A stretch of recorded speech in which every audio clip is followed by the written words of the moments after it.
The noes to the left, 432. قەیرانی چوونە دەرەوەی بەریتانیا لە یەکێتی ئەوروپا بەردەوامە و پەرلەمانی ئەو وڵاتەش بەڕەتکردنەوەی ڕێکەوتنامەی برێگزیت قەیرانەکەی قوڵ کردەوە.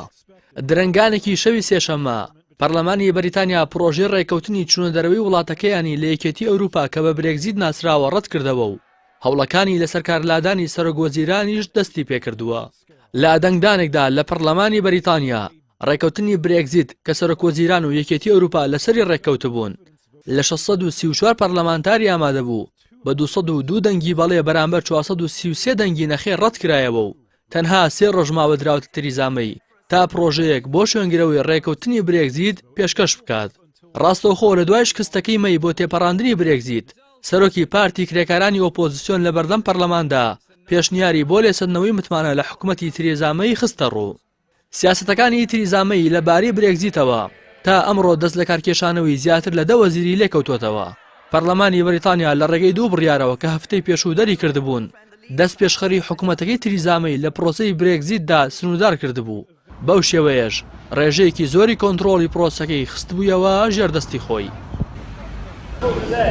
لە یەکەم کاردانەوەی بڕیارەکەی پەرلەمانی بەریتانیا دۆناڵد توسک سەرۆکی یەکێتی ئەوروپا لە تویتەر ڕایگەیاند شکستی برێگزیت لە پەرلەمانی بەریتانیا جێگەی نیگەرانیە بەڵام ئەبێت بگەنە ڕێکەوتن لەبەر ئەوەی کەس جیابوونەوەی بێڕێکەوتنی ناوێت. هاوکات جان کلود جونکەر سەرۆکی کۆمیسیۆنی یەکێتی ئەوروپا ڕایگەیاند بۆ شکستی برێگزیت لە پەرلەمانی بەریتانیا بەداخە بەڵام دەبێت ئەو وڵاتە لە ئامادەکردنی بەدیلێکی دیکەی حکوومەت بۆ جیابوونەوە پەلە بکات چونکە کاتی پێویست بۆ ڕێکەوتن لە بەردەستدا نەماوە. لەلایەکی دیکەوە ئیمانوێل ماکرۆنی سەرۆکی فەڕەنسا ئاشکرای کرد ئەنجامی ڕفراندۆمەکەی 23 حوزەیرانی 2016 سەبارەت بە جیابوونەوەی بەریتانیا لە یەکێتی ئەوروپا دەستکاری کراوە و ئەو ئەنجامانەی بۆ جیابوونەوە ڕاگەیەندرا ڕاست نەبوون. 432.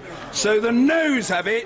ڕەتکردنەوەکەی پەرلەمانی بەریتانیا سەبارەت بە پلانی چوونە دەرەوەی وڵاتەکەیان لە یەکێتی ئەوروپا بە شکستێکی گەورەی تریزامەی لە قەڵەم دەدرێت بە جۆرێک لە دوای ساڵی 1924ەوە ڕەتکردنەوەی برێگزیت بە گەورەترین شکستی حکوومەتی بەریتانیا لە ناو پەرلەماندا دەنرێت. بەو دۆڕاندنی لە پەرلەماندا تووشی بوو تریزامەی بەناچاری دەبێت پرسی دەرچوونی بەریتانیا لە یەکێتی ئەوروپا دووە بخات کە پێشتر بڕیار درابوو ئەو هەنگاوە لە 29 ئاداری ئەم ساڵدا جێبەجێ بکرێت.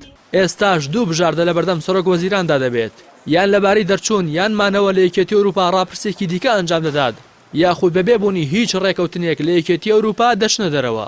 تێرێزامەی سەرۆکوەزیرانی بەریتانیا بە مەبەستی ئامادەکردنی وڵاتەکەی بۆ چوونە دەرەوە لە یەکێتی ئەوروپا لە مانگی 2019 ڕێککەوتنی برێگزیتی لەگەڵ یەکێتی ئەوروپا واژۆ کرد کە تێیدا چۆنێتی پەیوەندیەکانی نێوان بەریتانیا و یەکێتی ئەوروپای دەستنیشان کردبوو بەڵام ڕێکەوتنەکە ڕەت کرایەوە و دەبێت سەرۆکوەزیران لە ماوەی 3 ڕۆژدا پرۆژەیەکی شوێنگرەوە پێشکەش بکات.